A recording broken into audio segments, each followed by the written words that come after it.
ಸಮಸ್ತ ಕರ್ನಾಟಕದ ಜನತೆಗೆ ಆರ್.ಕೆ. ಕನ್ನಡ ಟಿವಿಯ ಕಡೆಯಿಂದ ನಮಸ್ಕಾರಗಳು.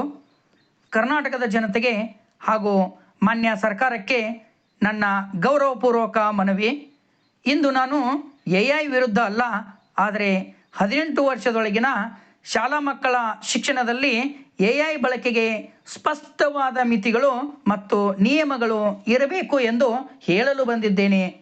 ಏಕೆಂದರೆ ಚಿಕ್ಕ ವಯಸ್ಸು ಎನ್ನುವುದು ಯೋಚನೆ, ಸೃಜನಶೀಲತೆ, ಓದುವ ಅಭ್ಯಾಸ ಮತ್ತು ಶಿಕ್ಷಕರ ಮಾರ್ಗದರ್ಶನದಿಂದ ವ್ಯಕ್ತಿತ್ವ ರೂಪುಗೊಳ್ಳುವ ಕಾಲ. ಈ ಹಂತದಲ್ಲೇ ಎಲ್ಲ ಉತ್ತರಗಳನ್ನು ಎಐ ಕೊಟ್ಟರೆ ಮಕ್ಕಳು ಪ್ರಶ್ನೆ ಕೇಳುವುದಕ್ಕಿಂತ ಉತ್ತರವನ್ನು ನಕಲು ಮಾಡುವ ಅಭ್ಯಾಸ ಬೆಳೆಸಿಕೊಳ್ಳುವ ಅಪಾಯ ಇದೆ. ಒಬ್ಬ ಮಗು ಮೊದಲು ತನ್ನ ಮೆದುಳನ್ನು ಬೆಳೆಸಬೇಕು, ನಂತರ ಎಐ ಬಳಸಬೇಕು. ಎಐ ಮೆದುಳಿಗೆ ಸಹಾಯಕವಾಗಬೇಕು, ಪರ್ಯಾಯವಾಗಬಾರದು. ನಮ್ಮ ಶಾಲೆಗಳಲ್ಲಿ ಶಿಕ್ಷಕರು ಕೇವಲ ಪಾಠ ಹೇಳುವುದಿಲ್ಲ, ಅವರು ಶಿಸ್ತು, ಸಂಸ್ಕಾರ, ಸಹಾನುಭೂತಿ, ಮಾನವೀಯತೆ ಮತ್ತು ಜೀವನ ಮೌಲ್ಯಗಳನ್ನು ಕಲಿಸುತ್ತಾರೆ. ಈ ಮೌಲ್ಯಗಳನ್ನು ಯಾವುದೇ ತಂತ್ರಜ್ಞಾನ ಸಂಪೂರ್ಣವಾಗಿ ನೀಡಲು ಸಾಧ್ಯವಿಲ್ಲ.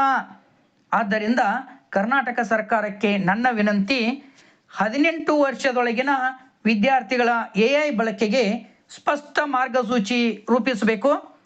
ಪ್ರಾಥಮಿಕ ಮತ್ತು ಪ್ರೌಢಶಾಲೆಯಲ್ಲಿ ಓದು ಬರಹ,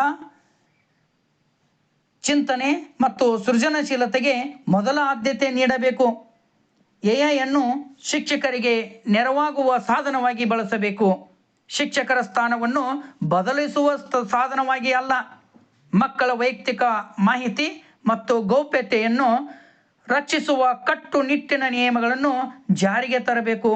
ಕರ್ನಾಟಕದ ಜನತೆಗೆ ನನ್ನ ಮನವಿ, ತಂತ್ರಜ್ಞಾನವನ್ನು ಸ್ವಾಗತಿಸೋಣ, ಆದರೆ ಮಕ್ಕಳ ಬಾಲ್ಯ, ಬುದ್ಧಿ ವಿಕಾಸ ಮತ್ತು ಮೌಲ್ಯಾಧಾರಿತ ಶಿಕ್ಷಣವನ್ನು ಕಾಪಾಡೋಣ. ನನ್ನ ಕೊನೆಯ ಮಾತು, ಮೊದಲು ಪುಸ್ತಕ, ನಂತರ ಶಿಕ್ಷಕ, ಅದರ ನಂತರ ಎಐ. ಇದೇ ಮಕ್ಕಳ ಭವಿಷ್ಯವನ್ನು ಸುರಕ್ಷಿತವಾಗಿಡುವ ಸರಿಯಾದ ದಾರಿ. ಧನ್ಯವಾದಗಳು. ನಿಮಗೆ ಈ ವಿಷಯ ಇಷ್ಟವಾದರೆ ಸಬ್ಸ್ಕ್ರೈಬ್ ಮಾಡಿ, ಲೈಕ್ ಕೊಡಿ.